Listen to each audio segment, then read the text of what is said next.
religion which discriminates between two people is partial, and the religion which treats crores of its adherents worse than dogs and criminals and inflicts upon them insufferable disabilities is no religion at all.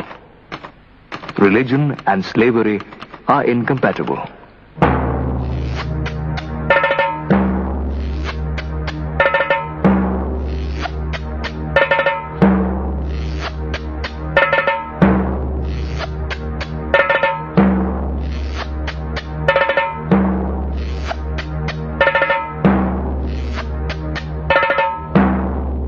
There cannot be a more degrading system of social organization than Chaturvarnya. It is the system which deadens, paralyzes, and cripples the people from helpful activity.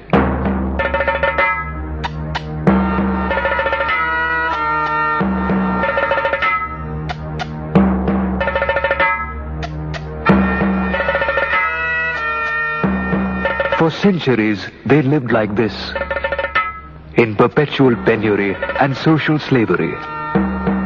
They were at the bottom, a part of the Hindu social order, and yet they were forced to live away from habitation. The untouchables of India, the pariahs of Hindu society, their humiliation and degradation ordained by Manu, the great lawgiver.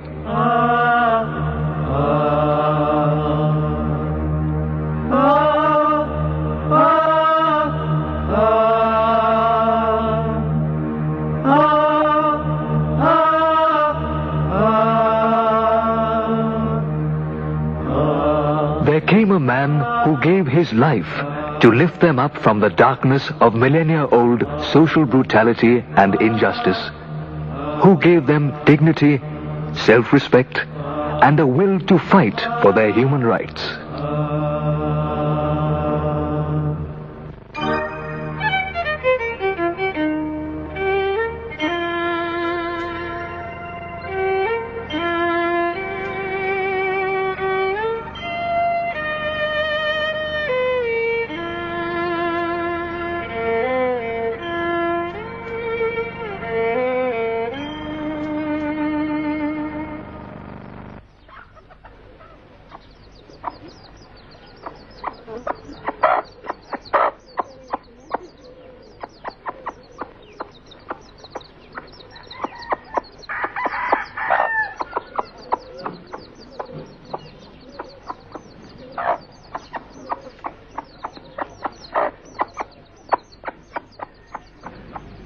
His decrepit ancestral home at Ambedkar in coastal Kolaba district of Maharashtra, and the stark locality and side tombs of his ancestors at nearby Dapoli may have a story to tell.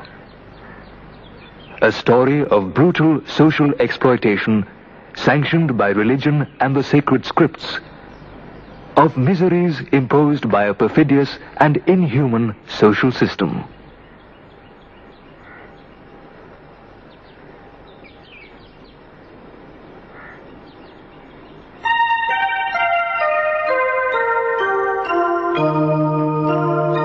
Legend has it that a spiritual ancestor blessed Ramji and his wife Bhima that they will bear a son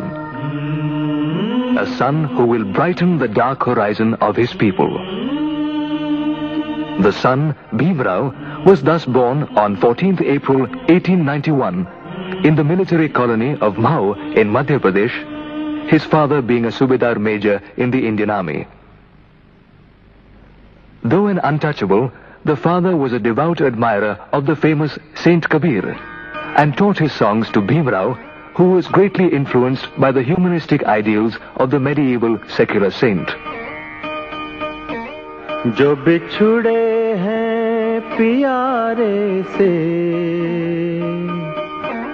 भटकते दर बदर फिरते हमारा यार है हम में हमन को इंतजारी क्या कबीरा इश्क का माता कबीरा इश्क का माता दुई को दूर कर दिल से जो चलना राह नाजुक है. Bhim Rao spent his childhood at Dapoli. हमन सिर बोझ His family shifted to Satara, where he lost his mother. जो बिछुड़े हैं प्यारे से. He was thus brought up under the loving care of his paternal aunt, Mirabai. It is not difficult to imagine how the young Ambedkar's sensitive mind reacted to the treatment the untouchables were given.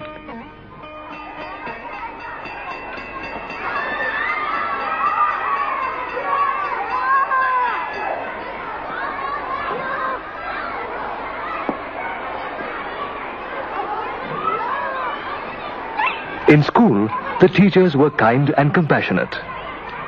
One of the Brahmin teachers was fond of young Bhim and was so impressed by his intellect that he lent his own name to the young student.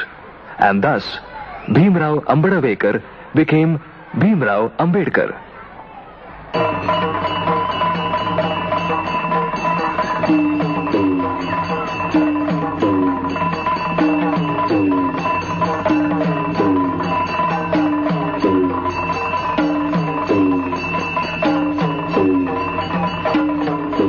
Nevertheless, caste discrimination was galore.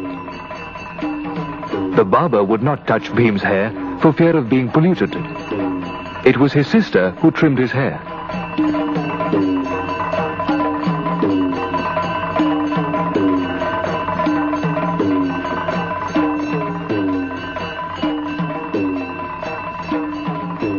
Bhim and his brother were made to sit outside the class on gunny cloth, for they felt their touch would pollute the other high caste students and the teachers.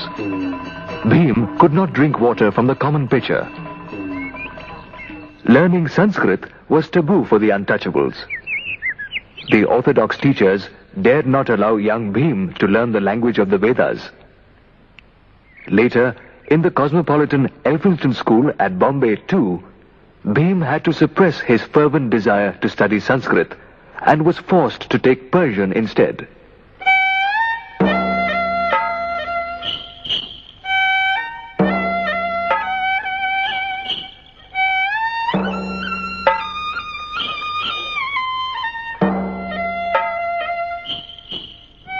Their woes were endless. Once, when young Bhim and his brother set out to go to a nearby village in a bullock cart, the carriage owner threw them out on learning they were untouchables. On the way, no Savarna would serve them water to quench their thirst.